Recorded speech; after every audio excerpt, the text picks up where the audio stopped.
आनंद असो किंवा दुःखाचा प्रसंग, काही जणांना मद्यपान केल्याशिवाय राहत नाही।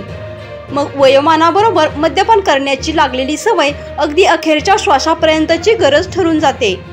पण अति प्रमाणात मद्यधुंद अवस्थेत असणारी व्यक्ती आपण काय करतोय, आपण कुठे जातोय याचे भान विसरून जाते। तर आज सोशल मीडियावर असाच एक व्हिडिओ व्हायरल होत आहे। यामध्ये 30 फूट लांब जलद वाहणाऱ्या नाल्यात एक मद्यधुंद माणूस अडकलेला पाहायला मिळाला आहे।